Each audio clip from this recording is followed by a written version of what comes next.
কখনো কখনো ইতিহাসের মধ্যে এমন ব্যক্তি জন্মগ্রহণ করেন যার পার্থিব জীবন বাহ্যিকভাবে শেষ হয়ে যায়, কিন্তু তার প্রভাব শেষ হয় না।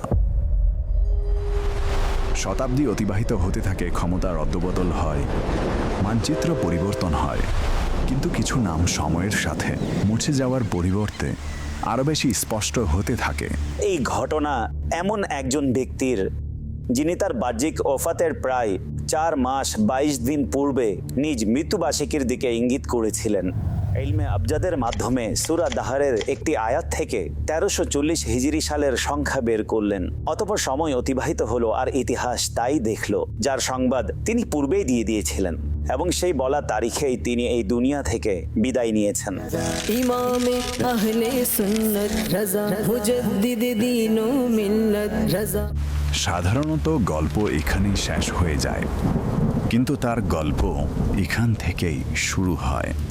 কেননা 1 শতাব্দীরও অধিক সময় অতিবাহিত হয়ে যাওয়ার পর আজও তার কোরআনের অনুবাদ পাঠ করা হচ্ছে, তার ফতোয়া থেকে নির্দেশনা নেওয়া হচ্ছে, তার নাতগুলো ইশকে রাসূল সাল্লাল্লাহু আলাইহি ওয়াসাল্লামের মাহফিল সমূহে পরিবেশন করা হচ্ছে, ইমামে আহলে সুন্নাত রাজা। আর বিশ্বব্যাপী প্রতিষ্ঠানগুলোতে তার ব্যক্তিত্বকে কেন্দ্র করে গবেষণা চলমান।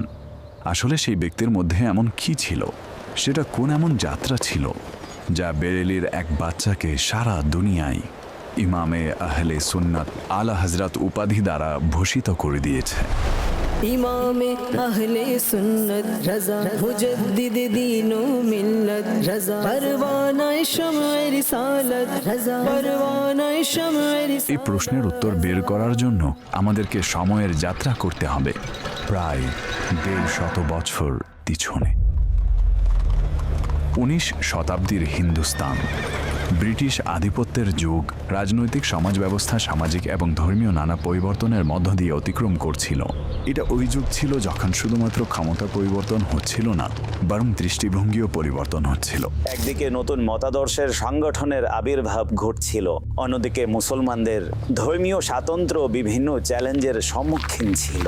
এমনই এক যুগে বেরেলির একটি জ্ঞানী ও ধার্মিক পরিবারে 10 শাওয়ালুল মুকাররম 1272 হিজরি মোতাবেক 14 জুন 1856 সালে এক নবজাতকের আবির্ভাব ঘটে। প্রাথমিকভাবে তার নাম মোহাম্মদ রাখা হয়েছিল, কিন্তু কিছুদিন পরই তার দাদা হযরত মাওলানা রাজা আলী খান রহমতুল্লাহি তাআলা আলাইহি তার নাম আহমদ রাজা রাখলেন।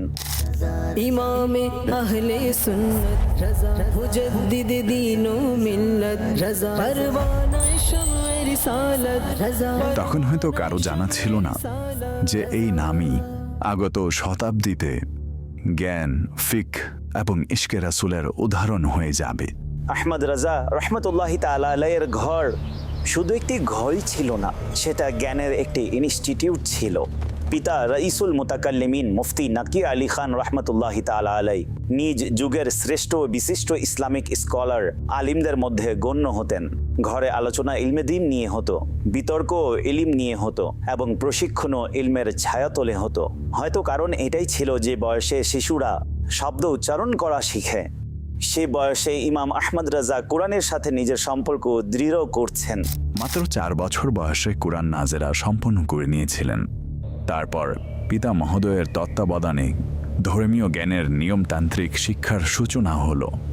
কিন্তু খুব দ্রুতই স্পষ্ট হতে লাগলো যে এই বাচ্চা শুধু পরিশ্রমী নয়, অসাধারণ প্রতিভার অধিকারী। এই অসাধারণ প্রতিভার ঝলক এমন একটি ঘটনার মধ্যে দৃষ্টিত হয় যা আজও তার জীবনীতে বর্ণনা করা হয়। একদিন শিক্ষক শিশুদেরকে সবক পড়াচ্ছিলেন, সে সময় একজন ব্যক্তি এসে সালাম করলো। শিক্ষক উত্তরে বললেন, বেঁচে থাকো।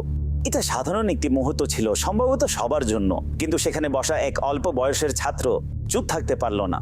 সে আদবে অনুরোধ করলো, শিক্ষক মহোদয়, সালামের উত্তর ওয়ালাইকুমুস সালাম হওয়া উচিত। কয়েক মুহূর্তের জন্য পরিবেশ নিস্তব্ধ হয়ে গেল। শিক্ষক সেই শিশুর দিকে তাকালেন। এটা শুধুমাত্র একটি বাক্যের সংশোধন ছিল না, এটা ওই বিষয়ের ঘোষণা ছিল যে সেই শিশুর দৃষ্টি শুধুমাত্র বাক্যের উপর নয়, সুন্নতের উপরও আছে। শিক্ষক তাকে দোয়া দিলেন, আর সময় প্রমাণ করেছে যে ওই দোয়া বৃথা যায়নি।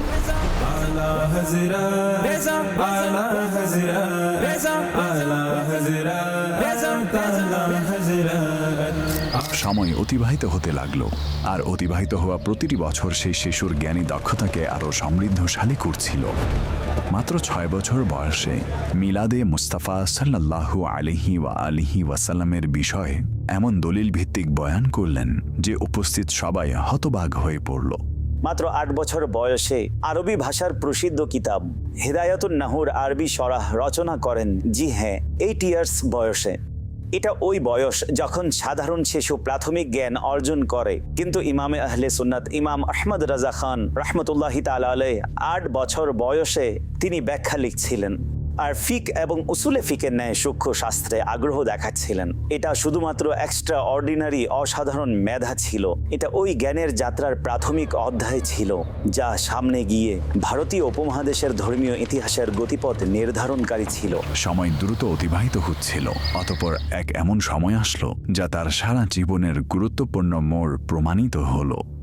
মাত্র 13 বছর 10 মাস এবং 4 দিন বয়সে তৎকালীন সকল শাস্ত্র অধ্যয়ন সম্পন্ন হয়ে গিয়েছিল। কিন্তু আসল জিনিস দেখা বাকি ছিল।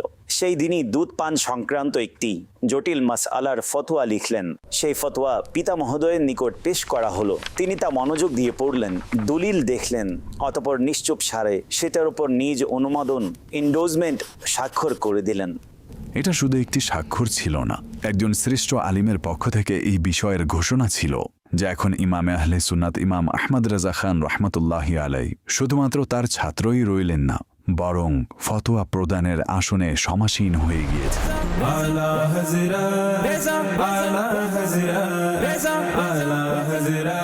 আর এখান থেকে ওই যাত্রার সূচনা হয়েছিল, যা আগত বছরে ইসলামী ফিকহকে তার অন্যতম শ্রেষ্ঠ জ্ঞান ভাণ্ডার হতে একটি উপহার দিতে চলেছিল। কিন্তু যদি কেউ এটা মনে করে যে 13 বছর বয়সে ফতোয়ার আসন পর্যন্ত পৌঁছে যাওয়াই এই সফরের গন্তব্য ছিল, তাহলে হয়তো সে ইমামে আহলে সুন্নাত ইমাম আহমদ রাজা খান রহমতুল্লাহি তাআলা আলাইহির জীবনী এখনো সম্পূর্ণভাবে জানে না। এটা তো শুধুমাত্র সূচনা ছিল, তার জীবনের প্রতিটি দিন একটি নতুন পরীক্ষা, একটি নতুন দায়িত্ব এবং একটি নতুন জ্ঞান ও বিষয়ের শিরোনাম প্রস্তুতকারী ছিল। শিক্ষা সম্পন্ন হওয়ার পর তিনি ওই রাস্তা অবলম্বন করলেন, যা সবসময় সহজ হয় না। তা কোনো সম্পদ, খ্যাতি বা ক্ষমতার পথ নয়, বরং দিনের খেদমতের রাস্তা।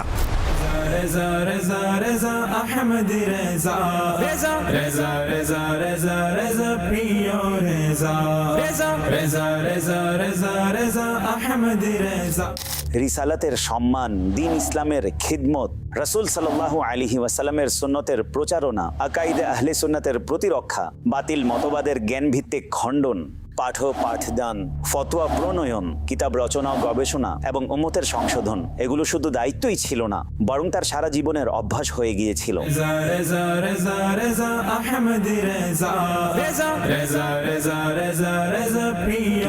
ইলমি সফরের পাশাপাশি একটি রুহানি সফরও চলমান ছিল।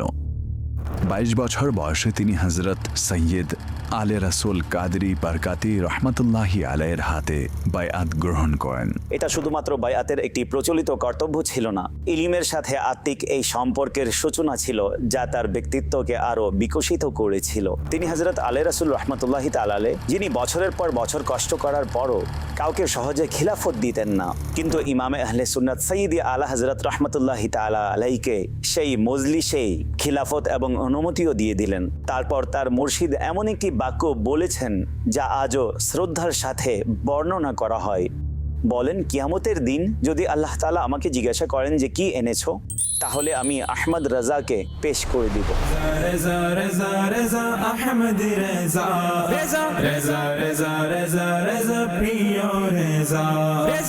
সময় অতিবাহিত হতে লাগলো, কিন্তু এখন ইমামে আহলে সুন্নাত শুধুমাত্র বেরেলির একজন আলিম নন। তার কাছে প্রশ্নগুলি দূর দূরান্ত এলাকা বরং নানান দেশ থেকে আসতে লাগলো। লোকেরা জটিল মাসআলা নিয়ে তার কাছে আসতে শুরু করলো। তারপর এমন একটি সময় এলো, ভারতীয় উপমহাদেশে যখনই কোনো কঠিন ফিকহি মাসালা সামনে আসতো, তখন দৃষ্টি বেরেলির ইমামের দিকে যেত।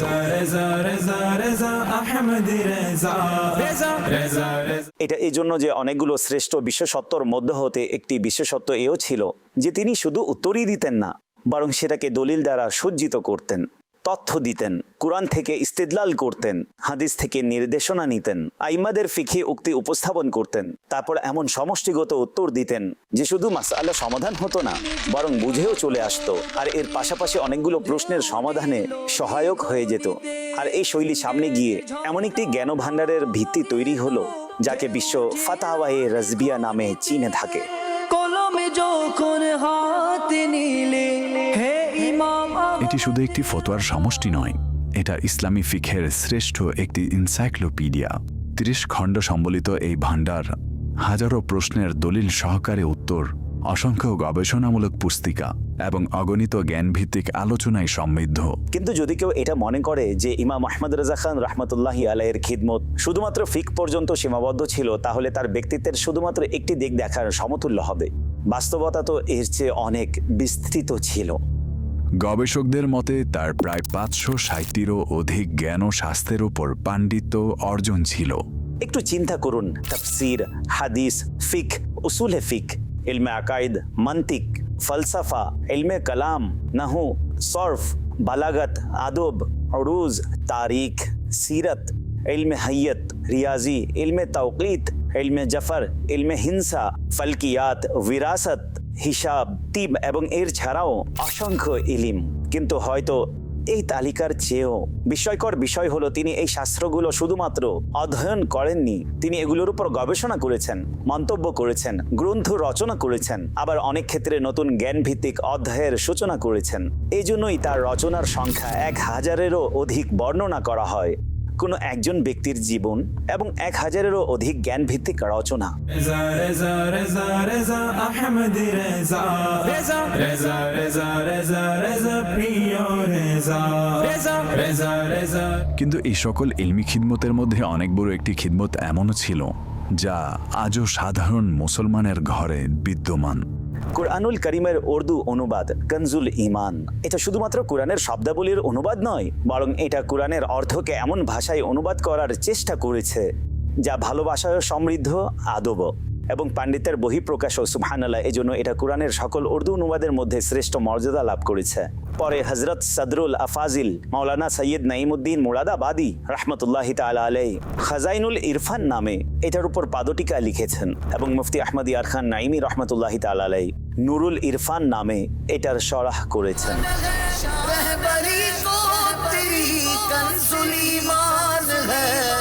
এই সবকিছু এই বিষয়ের প্রমাণ যে কনজুল ঈমান শুধুমাত্র তার যুগের অনুবাদই নয়, বরং আগত জ্ঞানী প্রজন্মের জন্য মজবুত ভিত্তি হয়ে গিয়েছে।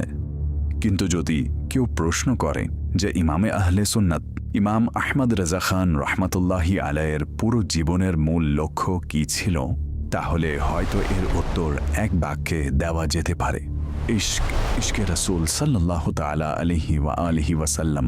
এই ভালোবাসাই তার কলম দ্বারা ওই নাতিয়া কাব্য রচনা করিয়েছে যাকে আজ বিশ্ব হাদাইকে বখশিশ নামে জানে।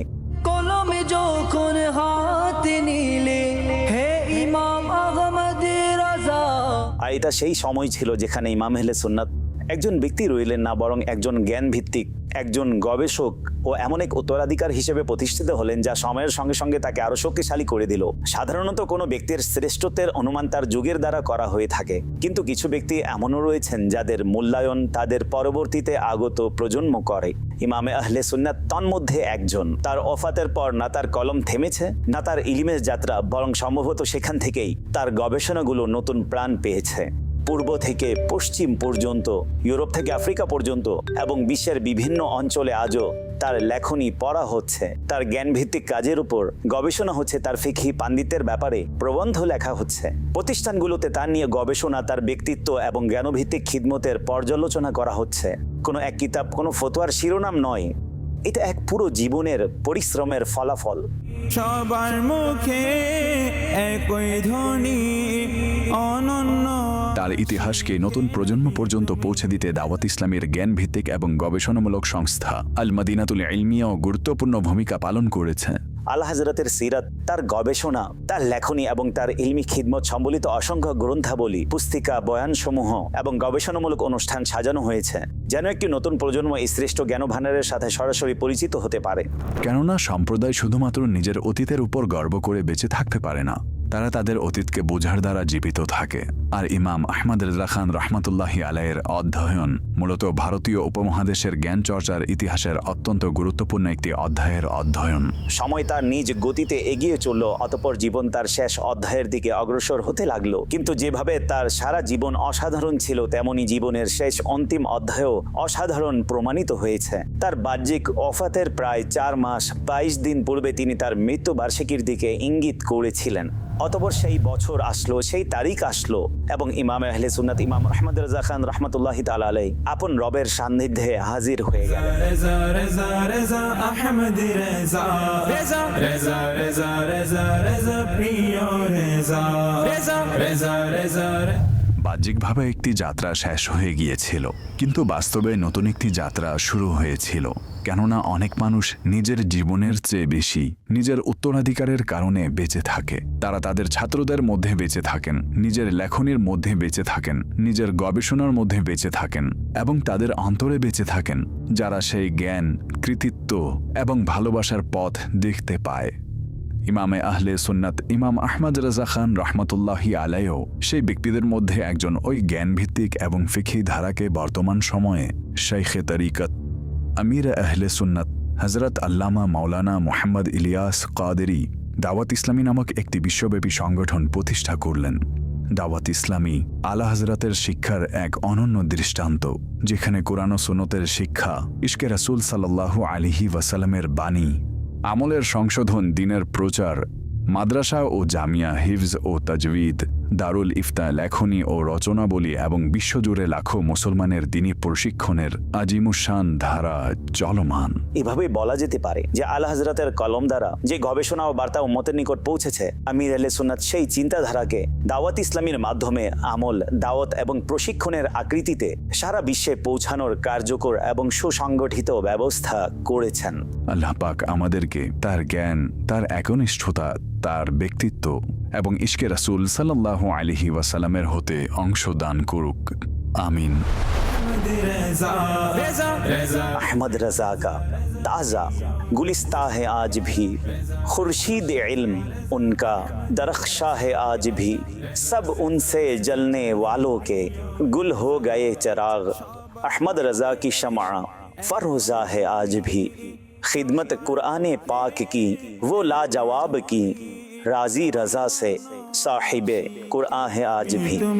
रेजा आला हजरत रेजा।